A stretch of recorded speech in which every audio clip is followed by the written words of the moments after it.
Hello, this is your 3-Minute Morning. Today I'm going to discuss expectations, low expectations and high expectations. Expectations are connected to standards, so the kind of standards that you hold for yourself are very important. Standards are also what help you decide whether you should have low expectations or high expectations.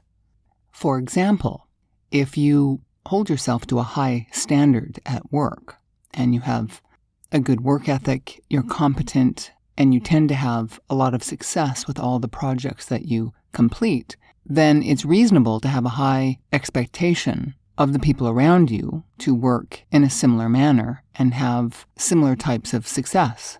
That way you know what it takes to achieve those standards consistently, so you can be a better judge of when you should or should not have a high expectation or low expectation from a certain situation.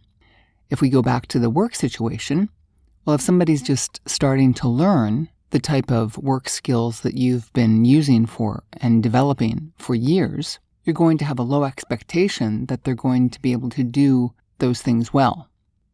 You can also weigh your expectations against results that other people have gotten, which is why it's so critical to observe what other people are doing without judgment, number one, and number two, to make sure that you're getting the truth, which is getting harder and harder to determine. You can't necessarily go by what somebody says, and you certainly can't necessarily go by the end result. Process is everything. So if you understand a process, you can manage your expectations. So let's go back to a work situation again.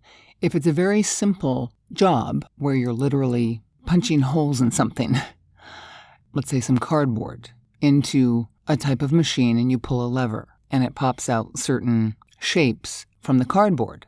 This is a very simple example, but it's pretty easy to understand that process. It's easy to show somebody how to do that. And it's very easy for someone who's never seen it before to actually accomplish that. So your standards and your expectations can be adjusted accordingly. Now, if the job is brain surgery and you're a brain surgeon, you know how many years and how much work it has taken for you to learn all the things you need to learn and then practice and be in on operations before you can do a surgery on your own.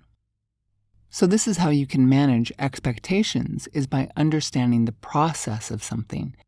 I would also suggest being wary of what other people say and the end result. Look at the process, discover the process, and then adjust your expectations accordingly. So I hope that's helped. Thank you for listening and have a very prosperous day.